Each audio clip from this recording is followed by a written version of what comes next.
Everything coming with patch 12.05, the no bullshit guide. Hey guys, Petko here. Welcome for another video. The first mini patch of the season 1 of Midnight is here, and with that, there's a lot of things coming to the game. I'm gonna try to break down to everything in under 10 minutes, so bear with me. The first chapter is gonna be pretty much item level catch up for your olds. So if you are fresh level 90, all of everything that I'm gonna say right now will be relevant to you, and it's gonna help you get up. So there are two major ways to get up if you are fresh 90 right now. They are something called void strikes, which is something that you continuously do all the time. Upon killing those small bosses, you're gonna get currency. That currency you can spend on champion track level items, which are randomized. And there's also impending void incursions, which once again, it's kind of like a bigger void strike, but just giving you a lot more currency. Once again, that currency can be spent into buying yourself a random champion track or hero track items. Do keep in mind, it takes a while until we kill them because this is pretty hefty amount of time investment in it. There's a lot of people have to chip in to make sure this passes out, and they randomly appear within the zone of Eversong Woods and Zulaman.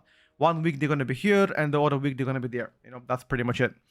And then the second way to get the item level for your oaths is going to be through ritual sites, which are located once again either in Zulaman or Eversong Woods. They're going to be rotating on a weekly. These guys are a little bit more unique, kind of like a combination of dungeon and a delve, where you can add affixes and gives you a recommended item level. Once again, you're going to be getting few acolytes or currencies, and this currency is going to help you out get yourself the items once again completely randomized, and also reputation. You can buy also cosmetics with them.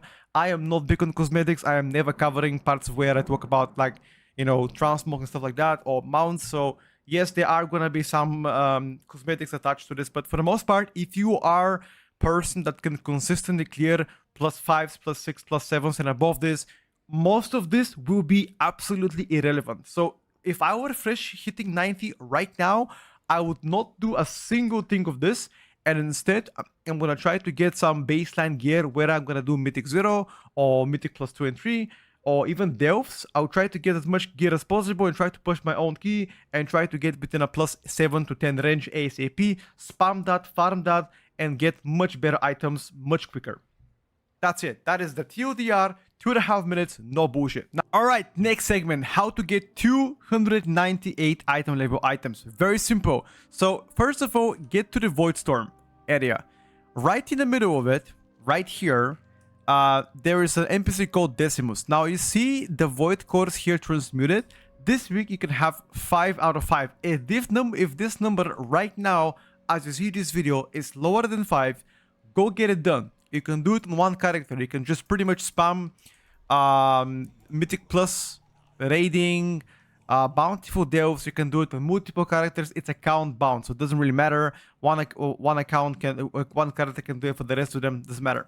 Now, why do you need this? Is because this is gonna be the start of a chain from the weekly reset that is gonna give you 298 item level items upon max completion. As you can see, there's gonna be a quest that's gonna give you an Ascendant Void Core. You can spend that Ascendant Void Core on a trinkets and weapons. Once again, if they are fully hero or mythic maximum quality, which means 6 out of 6 upgraded, heroic / mythic, or max craft weapons.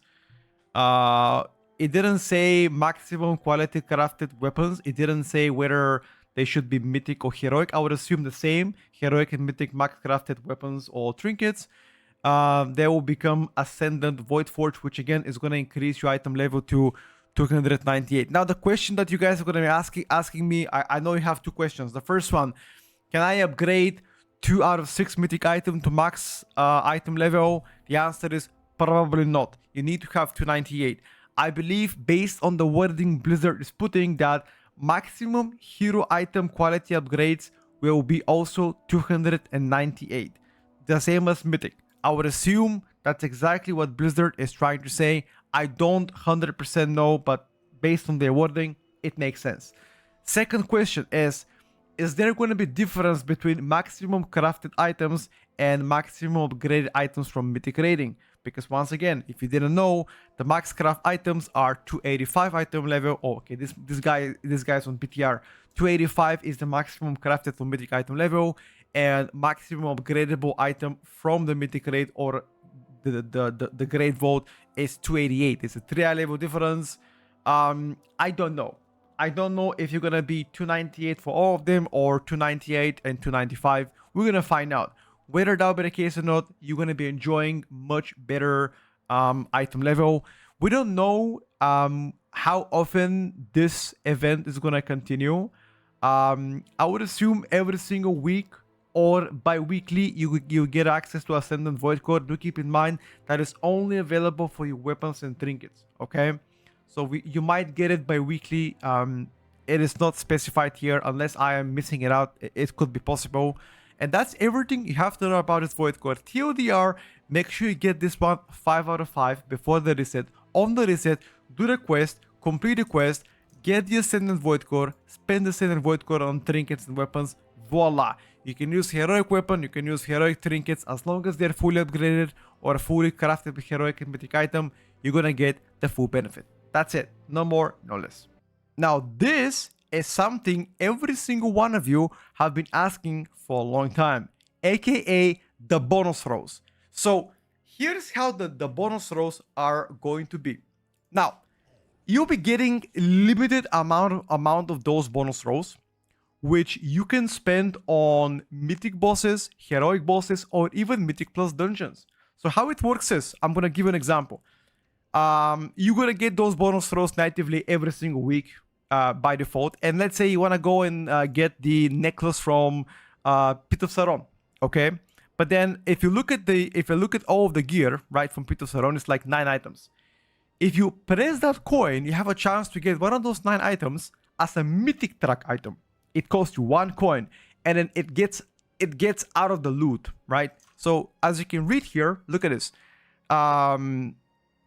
Upon defeating Midnight Season 1 related bosses of completing Emperor dungeons, they batch from maps, prehearns, nightmare events.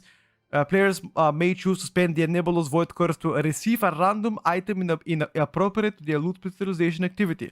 Now, we assume we're going to be getting those coins by default without doing anything. Just every single week, you'll be getting those.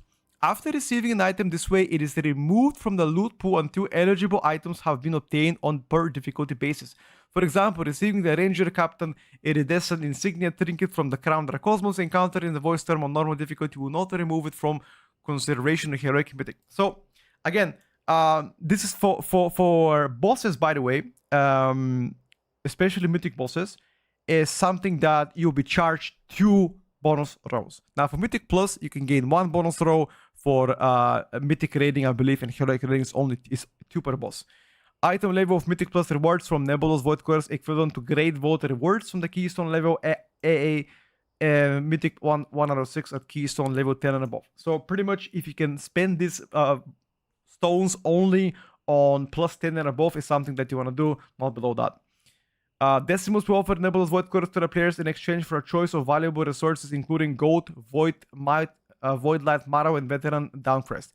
The total number of Nebulous Void Cores available to a character increased 2 every week for the remainder of the season. Due to the smaller loot pool for the exception and powers of raid items in these rewards will require 2 Nebulous Cores. So once again, raiding requires 2 Nebulous Cores, and plus requires 6. That's it. So players can also purchase Nebulous Core from the weekly vote, the currency. Now, we don't know how many we'll be getting per initially. Now, there have been some sources saying you're going to get initially only 8 coins in every single week. You're going to get 2 more and 2 more and 2 more. I cannot confirm how many. I guess we're going to find out in 2 days from now. But that's about it, okay? That is the most important thing of all of the patch. Everything else is absolutely irrelevant. I'm going to be adding a few more things if you like to listen to the end. But there's a new event here called Abyss's Anglers. It's located right here in the Zulaman area. 1 second, I'm going to show you. Oh my god, sorry guys. Zulaman right here. I went to it. I fucked around with it. You don't get any power with it. You only get cosmetics. You get like transmogs and pets and yada yada yada. That's it. You know, it's no power. If you want to do it, go for it. You pretty much role play as a fisherman. You put stuff and that's it. That's all you do. It's a kind of a mini game inside a game. That's all it is. No more, no less. Massive amount of class changes also hit the 12.05 patch. I've already made a full blown out video talking specifically of winners and losers for patch 12.05. I am not going to be covering this in this video. If you want to look at that video and understand how your spec is going to get changed following the weekly reset, check it out. It's a 30-minute discussion and you can skip through any spec that you're interested in. You don't have to watch the whole video. Those are the most important things, guys, coming for patch 12.05. One smaller thing that I've seen a lot of people not mentioning is, although there's going to be a lot of customization, improving UI, for example, to the game, getting a fresh glimpse of how Evokers are going to be playing out. If you guys didn't know, Evokers will not be permanent dragon form. You're now going to be, you can choose to be human if you like to, right? Customization, some haircut stuff, blah, blah, blah. Not really my area of expertise. But the most important thing is, on this weekly reset, time walking leveling is going to be unlocking, which means you can level your characters really fast from any level on plus 10 to 90, level them up, get the time walking badges, spend those badges, for example, on nice exclusive mounts that you can earn, and that's going to be a limited event for like 7 days. It's going to help you out level anything that you have to still level. That's it. That is everything coming to patch 12.05, the no bullshit guide.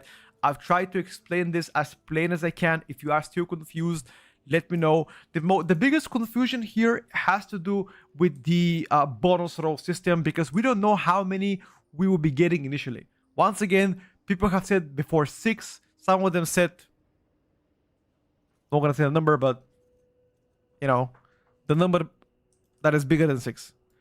I don't know how many we're gonna get. I'm gonna say we're probably gonna get 8 at the beginning, and then every single week we're gonna get 2 more, and that's it. That's my guess. Anyway, thank you for watching the video, and I'll see you guys tomorrow on stream. Much love. Bye for now.